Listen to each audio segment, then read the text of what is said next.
أعوذ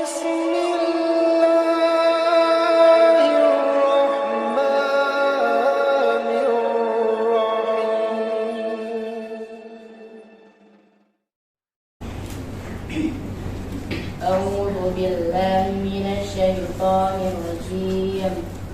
بسم الله الرحمن الرحيم.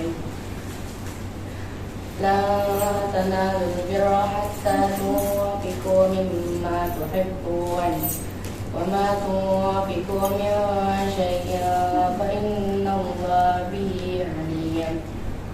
كل الطعام كان حلا لبني إسرائيل إلا ما حرم إسرائيل على نفسه من قبل أن تنزل التوراة. قل فأتوا بالتوراة فاتلوها إن كنتم صادقين. فمن افترى على الله كذبا من بعد ذلك على الله الموت فمن افترى على الله الكذب من بعد ذلك فأولئك هم الظالمون. قل صدق الله فاتبعوا ملة إبراهيم حنيفا وما كان من المشركين. إن أول بيت وضع للناس للذي ببكة مباركا وهدى للعالمين. فيه آيات بينات مقام إبراهيم ومن دخله وكان آمنا. ولله على الناس حج البيت من استطاع إليه سبيلا ومن كفر فإن الله غني عن العالمين. قل يا أهل الكتاب لم تكفرون بآيات الله والله شهيد على ما تعملون. قل يا أهل الكتاب لم تصدون عن سبيل الله من آمن تبغونها عوجا وأنتم شهداء وما الله بغافل عما تعملون. يا أيها الذين آمنوا إن تطيعوا فريقا من الذين أوتوا الكتاب يردوكم بعد إيمانكم كافرين. صدق الله العظيم. Bismillahirrahmanirrahim. Assalamualaikum warahmatullahi wabarakatuh. Alhamdulillah alladzi arsala rasulahu bil huda wa dinil haq liyudhhirahu 'ala dini kullihi wa kafa billahi syahida. Asyhadu an la ilaha illallah wahdahu la syarikalah wa asyhadu anna Muhammadan abduhu wa rasuluh. Allahumma salli wa sallim wa barik ala Muhammadin wa ala alihi wa ashabihi wa man ittaba'a hudahu ila yaumiddin. Subhanaka la ilma lana illa ma 'allamtana innaka antal alimul hakim. Allahumma anfa'na bima 'allamtana wa 'allimna ma yanfa'una wa zidna ilma.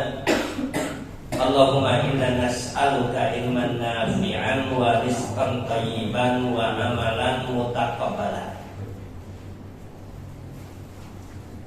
Ikhwatu iman yang dimuliakan Allah Subhanahu wa taala, alhamdulillah puji syukur kita panjatkan kepada Allah Subhanahu wa taala.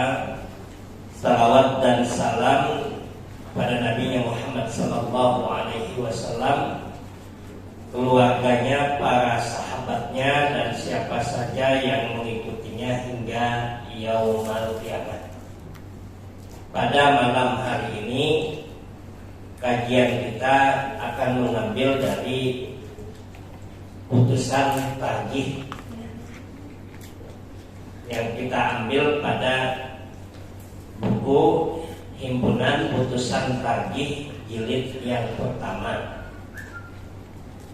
Ada 2 jilid yang sudah dibukukan, itu jilid pertama dan jilid ketiga. Jilid keduanya malah belum. Jadi kumpulan himpunan putusan tarjih itu jilid keduanya belum, karena masih dalam proses inventarisir data-data yang ada dalam keputusan tersebut. Karena pada data-data yang terdahulu itu masih manual, ya, kumpul, sehingga agak sulit untuk dibukukan. Berbeda dengan himpunan putusan tarjih yang ketiga yang sudah datanya melalui digital. Saya ingat dulu Pak Ki Ageng Wibisono itu, dia sempat menyampaikan kalau sekarang lebih mudah bagi para kiai, para ustadz, lebih mudah. Kenapa? Semuanya serba digital. Yang pinter laptopnya, bukan ustadznya. Karena semua ada di HP dan di komputer, sehingga mudah untuk melihat dan mencari serta merujuk apa yang masuk dalam pembahasan. Nah, bahasan kita dari kitab putusan tarjih ini adalah kita mengambil yaitu kitab tentang salawatut tatawwu, salat tambahan. At-tatawwu itu maknanya adalah tambahan. Jadi salat tambahan yang bukan kewajiban. Suka disebut juga dengan salat sunnah. Suka disebut juga dengan salat nafilah atau nawafil.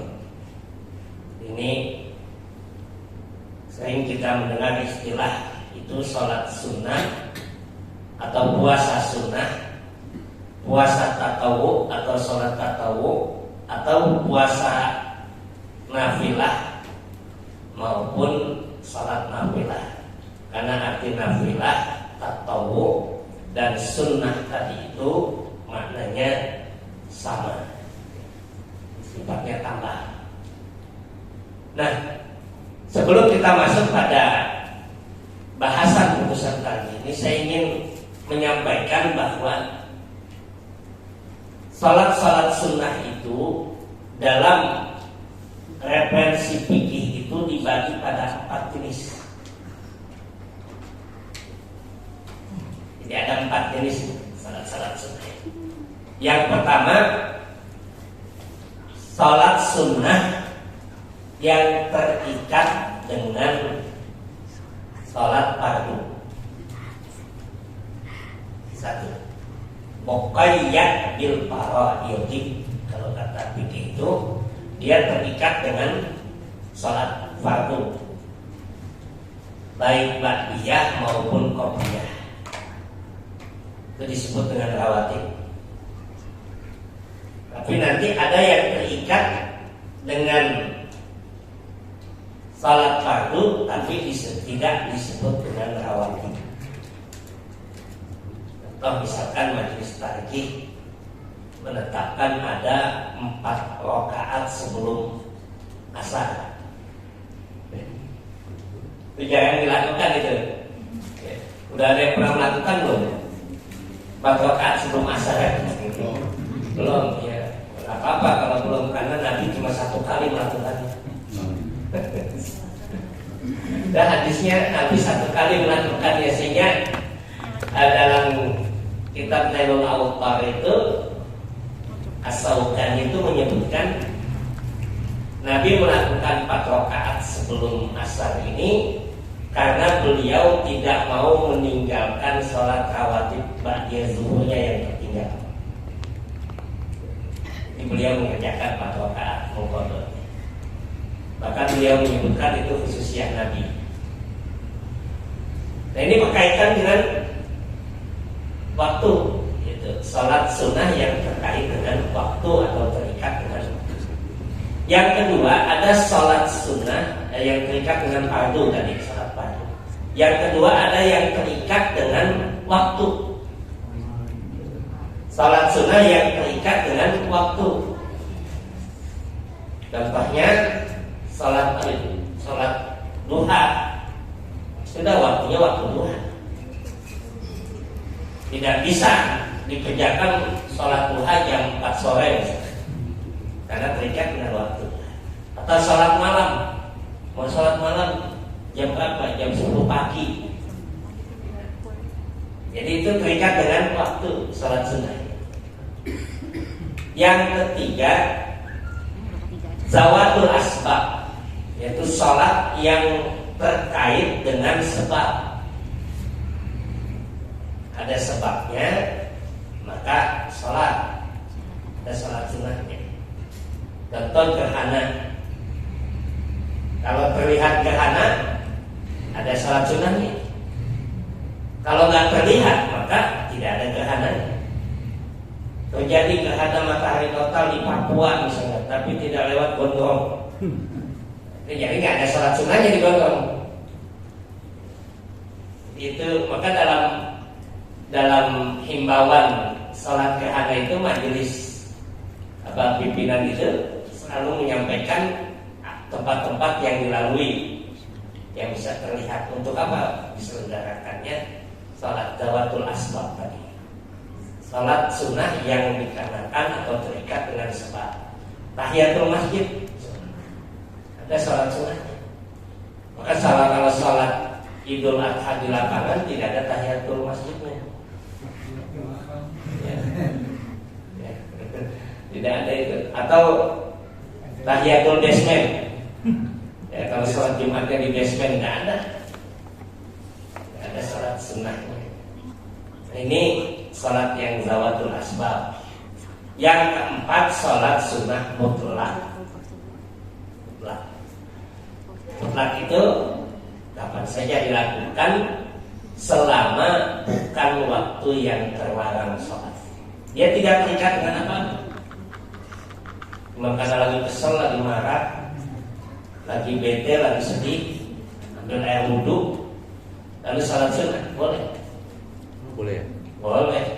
Itu sholat sunnah yang disebut dengan nanti mutlak itu. Sebagian menyebutkan itu adalah sholat sunnah wudhu. Kata Nabi SAW itu, kalau kita dalam keadaan bimbang maka disebut untuk menegakkan sholat. Sholat sunnah wudhu, nah, ambil saja niat sholat sunnah zuhur atau sholat sunnah. Nah ini sholat sunnah dalam referensi fikih. Dalam kitab-kitab fikih disebutkan empat tersebut. Dalam putusan tarjih ini, sholat sunnah itu pembahasannya diawali dengan landasan hukumnya.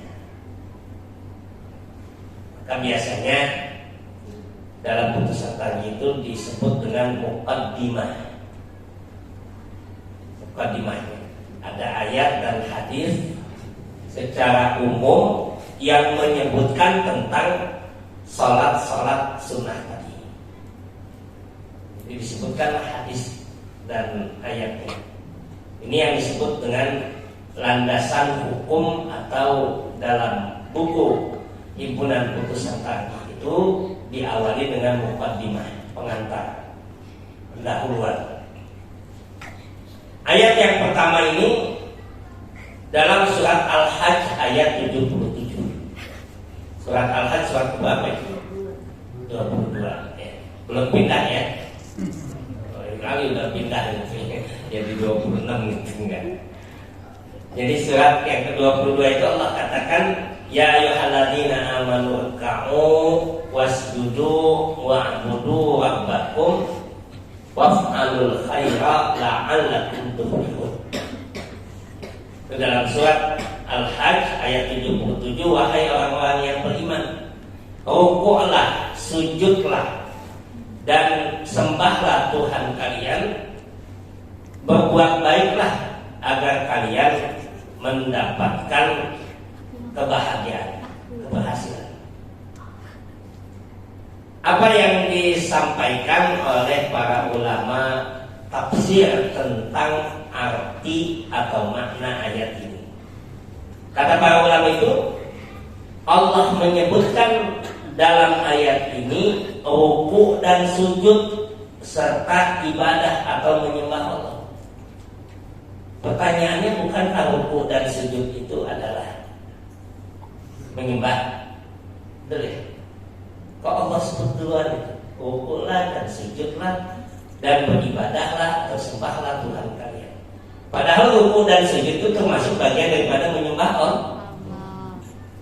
Apa kata para ulama tafsir?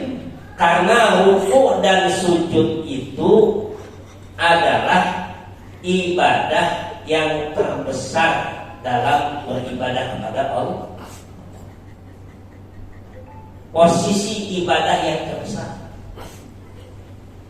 seorang hamba itu dalam sholat, yang paling besar itu posisi ketika kita berada dalam ruku dan sujud. Allah Nabi mengatakan itu, kalau sedekat-dekat seorang hamba dengan Tuhan yaitu ketika sujud. Kalau kita sekarang lain, secepat-cepatnya kita dalam sholat itu ketika sujud. Secepat-cepatnya kita dalam sholat itu sujud, itu cepat. Kalau Nabi itu sujud itu paling dekatnya seorang hamba dengan Allah Subhanahu wa Ta'ala. Itu dalam sujud. Begitu pula ruku. Maka ruku itu nggak boleh diberikan kepada yang lain itu. Dalam fikih itu, ruku itu dan sujud itu hanya kepada Allah itu. Hanya kepada Allah Subhanahu wa Ta'ala. Dulu waktu masa penjajahan Jepang kan ada upacara menunduk membungkuk kepada matahari itu. Ya kan? Apa namanya itu? PKN yang tahu itu. Apa dulu itu zaman? Dan itu ditolak oleh para ulama. Ya, ditolak oleh para ulama. Kenapa? Karena ruku itu tidak boleh diberikan kecuali hanya kepada Allah SWT. Ini ruku dan sujud tadi. Maka ibadah yang terbesar itu kepada Allah SWT ketika dia ruku dan sujud. Maka ayat ini dijadikan landasan untuk kita memperbanyak ruku dan sujud. Kemudian ayat yang kedua dalam surat Al-Ahzab ayat 21, Allah menyebutkan surat 33. Laqad kana lakum fi Rasulillahi uswatun hasanah liman kana yarjullaha wal yawmal akhir wa dzakarallaha katsiran. Surat Al-Ahzab 33 ayat 21.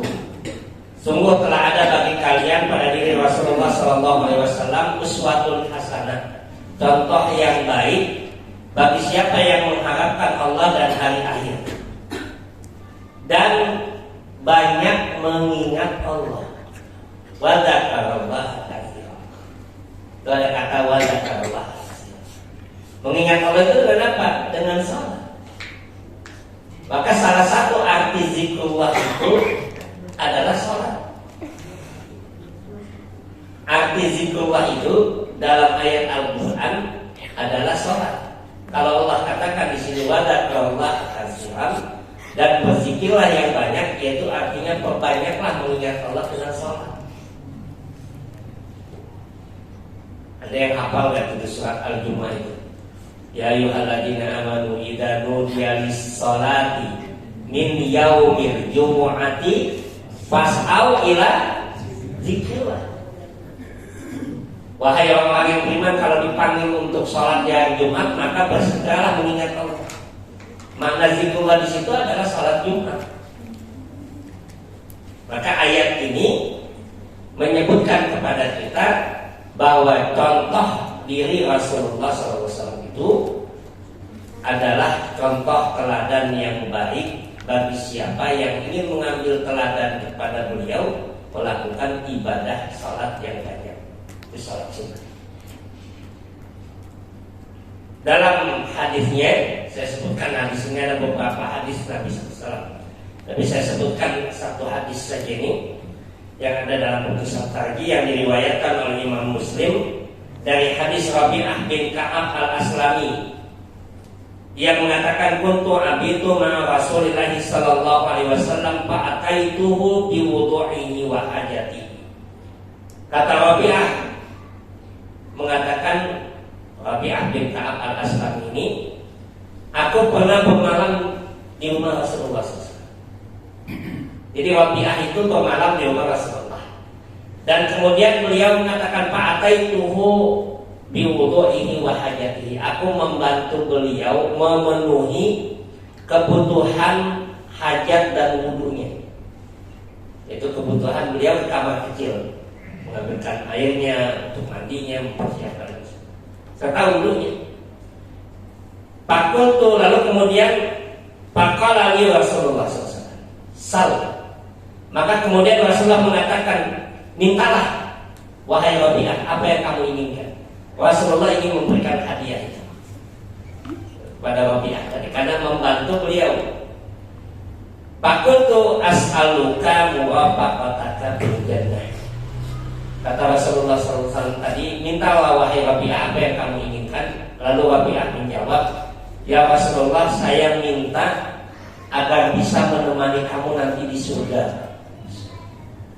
Itu luar biasa. Kalau kita ditanya mau minta apa, tambahin gaji. Ini bagaimana visi surganya itu luar biasa ya. Visi surganya itu Rabi'ah bin Ka'ab al-Aslami. Dia minta apa kamu yang mau, saya mau kasih hadiah, kata Nabi. Saya hanya minta bisa menemani kamu di surga. Rasulullah mengatakan lagi, qala aw ghairu dzalika, ada yang lain enggak? Fakultu hada. Ini saja sudah selesai. Saya nggak mau yang lain, itu aja. Bisa menemani kamu di surga. Lalu kemudian kata Rasulullah SAW, inni ala nafsika bi kasratis sujud. Maka saya minta kepada kamu, kalau kamu mau menemani saya di surga, bantu saya untuk bisa memenuhi keinginan kamu dengan banyak sujud. Banyak sujud artinya adalah banyak sholat. Dan sholat yang sujud yang ada dalam sholat wajib sudah terbatas. Tapi sholat sunnah tidak terbatas. Maka bikasrati sujud ini artinya memperbanyak sujud dengan memperbanyak sholat sunnah. Nah ini diantara dasarnya. Diantara dasarnya kenapa kita memperbanyak sholat sunnah tadi itu. Sholat sunnah yang disebutkan tadi ada 4 jenis dalam referensi fikih. Ada 4 jenis, ada 4 macam.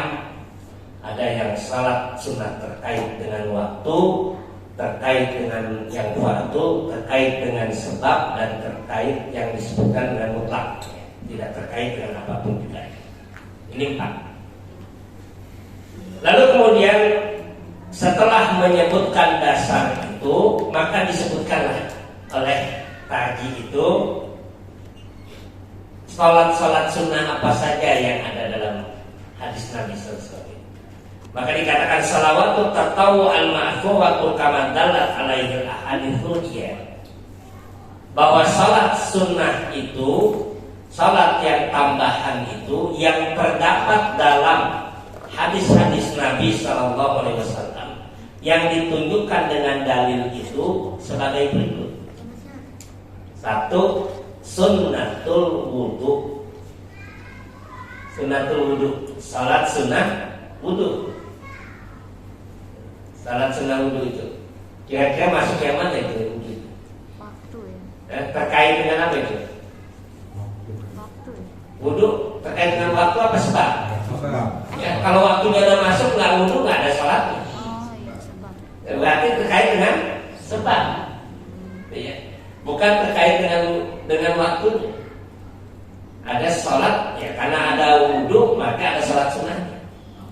Yang kedua, rakaatani bainal adanaini.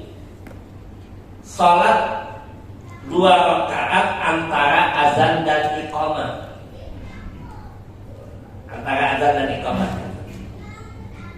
salat apa ini? Waktu. Terkait dengan waktu? Waktu. Apa terkait dengan apa? Dengan salat fardu tetapi bukan rawatib? Nah, coba ini mana yang betul ini, satu dua-duanya beda ini. Ya, nanti perlu ditagih itu. Ya, kalau itu beda perlu ditagih mana yang betul. Kira-kira di mana ini? Antara adzan dan iqamah itu. Waktu ya. Waktu terkait dengan waktu atau terkait dengan salat, terikat dengan salat fardu. Waktu azan dan iqamah itu adanya dalam salat fardu. Kalau ada azan dan iqamah pada saat menguburkan jenazah tidak ada salat sunnahnya. Oh iya, iya. Kan? Kalau ada misalkan ada yang misalkan menguburkan jenazah mengazankan terus mengiqamahkan, apa ada salat sunnahnya? Ada nggak? Nggak ada. Tidak ada salat. Berarti berkaitan dengan apa? Berkaitan dengan Fardu. salat fardu yang mengiringi salat fardu. Yang berikutnya tahiyatul masjid. Tahiyatul masjid itu apa itu? Zawatul asbab, sebab. Maka nanti kaitannya dengan zawatul asbab itu, sholat yang ada sebab itu, maka sebab itu lebih didahulukan daripada larangan. Itu kaidah. Al asbabu muqaddamun anin nahi. Itu kaidah usul fikih. Sebab itu didahulukan daripada larangan. Contoh misalkan ada larangan sholat di waktu tertentu.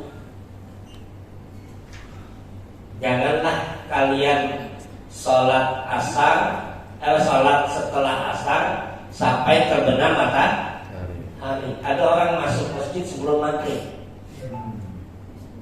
Ada sholat tahiyatul masjid kan? Ada, tapi ada larangannya, ya kan? Ada larangannya, janganlah kamu sholat, ya kan? Sampai setelah sholat asar sampai terbenam matahari. Kalau terbenam matahari masuk waktu maghrib. Mana yang didahulukan? Larangan didahulukan atau sebabnya? Nah, kaidah usul fikihnya tadi itu sebab didahulukan daripada larangan. Maka boleh kita melakukan tahiyatul masjid. Itu yang diambil oleh Tarji. Boleh. Walaupun waktu yang terlarang, karena sebab didahulukan dalam larangan. Adanya masuk masjid itu. Sebagian ulama mengatakan, oh enggak boleh itu sholat tahiyatul masjid. Kenapa? Karena kaidah fikihnya ada lagi. Apa kaidah fikihnya? An-nahyu muqaddamun 'alal amri. Larangan itu didahulukan daripada perintah. Itu kalau perintahnya secara umum, tapi kalau perintahnya dikarenakan sebab-sebab yang muncul, maka boleh kita laksanakan. Contoh, sholat gerhana matahari. Pas gerhana matahari puncaknya setelah asar. Ada sholat gerhana matahari kan? Ya, pasti ada. Kenapa? Karena sebabnya didahulukan daripada larangan. Itu perbedaan pendapat para ulama. Itu yang dawatul asbab tadi. Sholat jenazah. Dulu pernah di beberapa tempat ya, ketika ada jenazah yang akan dikuburkan, selesainya ba'da asar, baru mau disalatkan dan dikuburkan. Sebagian pengurus ranting waktu itu tidak mau menyolatkan, kan tidak ada sholat setelah sholat asar gitu kan. Jadi nggak ada sholat jenazah itu. Alasannya itu, la sholata ba'dal asri hatta taghrubasyam. Tidak ada sholat setelah asar sampai terbenam matahari. Maka mereka nggak mau sholat. nggak mau menyolatkan jenazahnya itu sebagian sholat. Sudah karena lagi itu dalam masalah antar jenazah, menyeberangkan jenazah, tidak usah pakai debat-debatan gitu. Tapi ketika pengajian nanti disampaikan bahwa larangan itu kan ada sebabnya, maka sebab itu kaidahnya didahulukan daripada larangan. Yang kedua, sholat jenazah itu bukan sholat sunnah, tetapi sholat apa namanya? Fardu kifayah. Yang dimaksudkan hadis la sholat itu adalah sholat sunnah. Itu perbedaan fikih. Ini tadi itu mengambil untuk sholat tahiyatul masjid dan zawatul asbab itu yang punya sebab boleh dikerjakan pada waktu yang telah, sekalipun sebaiknya ditunda. Tapi buat hukumnya. Berikutnya sholat rawatib, ya, sholat rawatib. Sholat rawatib itu sholat yang mengiringi waktu sholat fardu. Kemudian sholatul lail, sholat malam. Sholat malam itu masuknya terikat dengan waktu. Nggak mungkin sholat malam dikerjakan jam 1 siang. Ya, sholat malam yang kesiangan gitu. Lalu di waktu duha. Waktu duha itu sholat yang punya waktu. Karena apa? Berkaitan dengan waktu. Nah, dalam putusan tadi itu hanya disebut sholat malam. Kenapa? Karena tahajud, qiyamul lail, witir, ya, tarawih itu merupakan nama lain dari sholat malam. Itu nama lainnya itu. Maka pernah dimuat dalam majalah Al-Islam, majalah resmi Majelis Tarjih pada volume atau edisi yang ke-6 atau ke-7 itu. Itu dibahas tentang sholat malam itu. Kenapa? Karena ada yang mengatakan saya sudah witir, bagaimana lagi nanti sholat malam, nggak boleh nggak? Saya sudah taraweh, nanti malam sholat taraweh, sholat malam lagi boleh nggak? Kalau dia sudah taraweh berarti dia sudah sholat malam. Bagaimana nanti kalau dia taraweh lagi? Itu masalah ini. Kalau dia sudah witir berarti dia sudah sholat malam. Berarti dia tidak perlu witir lagi di malam hari. Ya, maka di sini disebut sholat malam, nanti akan kita diskusikan. Berikutnya adalah sholat duha. Lalu setelah itu sholat safar, sholat dalam perjalanan, sholat safar. Berikutnya sholatul istikharah, sholat istikharah, sholat minta dipilihkan keputusan yang terbaik. Istikharah. Yang berikutnya sholatul idaini, sholat 2 hari raya. Kemudian sholatul kusufaini, sholat 2 gerhana, yaitu gerhana matahari dan gerhana bulan. Wassalatul istisqa, dan sholat istisqa, sholat minta hujan. Kalau sholat minta duit nggak ada itu. Nggak ada orang sholat duha minta rezeki. Itu sholat minta duit, kan sholat ya, duha. Sholat istikharah yang ada dan sholat istisqa. Enggak itu ya, nanti kita diskusikan ya. Baik. Nah, ini yang berkaitan dengan salat-salat tadi. Salat-salat sunnah madalat alaihil ahadits, yang dianggap hadis-hadisnya itu valid dalam putusan tarjih yang pertama tadi. Yang diputuskan dalam keputusan karena dianggap hadis-hadisnya valid atau sahih. Nah, berikutnya bagaimana melaksanakannya?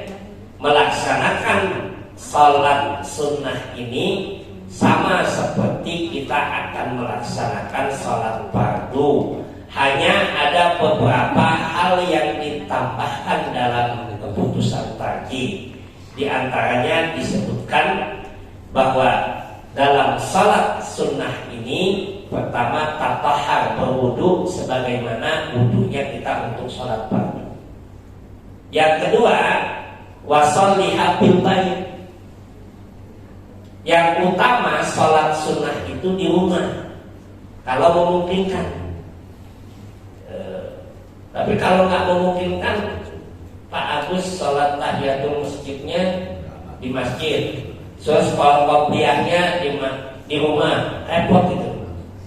Dari sholat zuhurnya di sekolah, terus mau sholat ba'diyahnya pulang dulu ke rumah, itu repot itu. Tapi sebaik-baik sholat sunnah itu di rumah.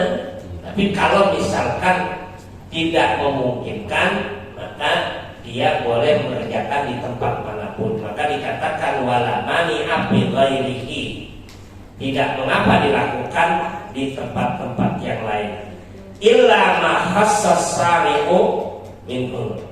Kemudian disebutkan di atas kendaraan pun boleh sholat sunnah itu. Ini nanti mau muktamar berangkat jam berapa ya? Akhir misalkan, atau kita mau sholat mau berangkat waktu Jumat, zuhur. Kita sholat zuhur, aduh sayang nih, belum ba'diyah, udah ba'diyah dulu dah. Ba'diyahnya kan di bis nggak apa ini. Kalau untuk salat sunnah boleh dikerjakan di kendaraan. Kalau untuk salat wajib yang paling utama dikerjakan di daratan atau di atas tanah. Kalau nggak memungkinkan, baru di atas kendaraan. Berbeda dengan salat sunnah. Sama seperti tadi.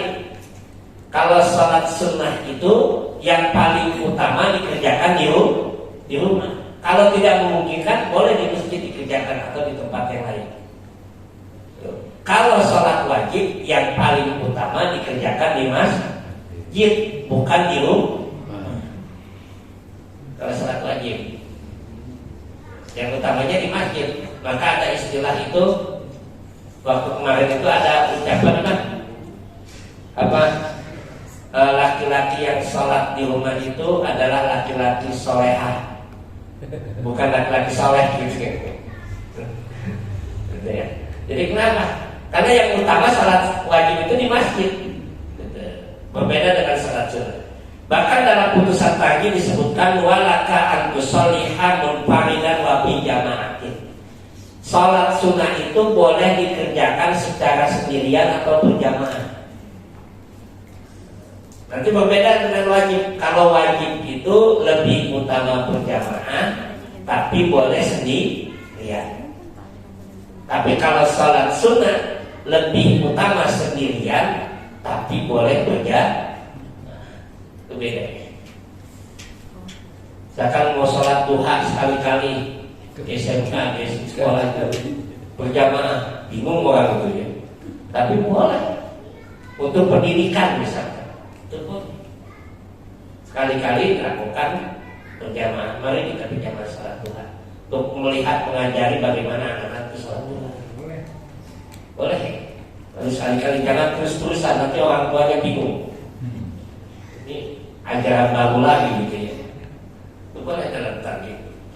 Qaiman in kunta au qaidan au ba'daha qaiman au ba'daha qaidan wal qiyamu biha afdal illa li udhri.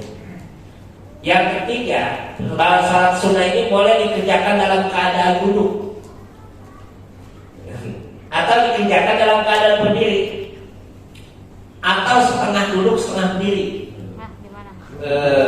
Rakaat pertama berdiri, rakaat keduanya duduk, boleh salat sunnah itu. Wal qiyamu afdal, tetapi berdiri itu lebih utama. Illa li udhrin, kecuali memang kalau ada uzur. Jadi ini kegunaan salat sunnah itu boleh kita pegel, udah pertama berdiri, lalu kemudian rakaat kedua capek dan duduk aja. Boleh dilakukan salat sunnah semacam itu. Nah, ini beberapa hal yang sedikit ditambahkan dalam sholat sunnah dan pelaksanaannya. Nanti silakan ya kita diskusikan beberapa hal yang terkait dengan sholat sunnah ini yang kita ambil dalam putusan tarjih. Tapi saya tidak menyebutkan ini beberapa hal yang didapatkan dalam dalil-dalil atau hadis-hadisnya. Tapi nanti bisa kita masukkan dalam kajian diskusi pada kesempatan malam ini. Mungkin itu saja. Aku kali hada wa astagfirullah li wa lakum. Nasrum minallahi wa fathun qarib wa basyiril mu'minin. Wassalamualaikum warahmatullahi wabarakatuh. Waalaikumsalam warahmatullahi wabarakatuh.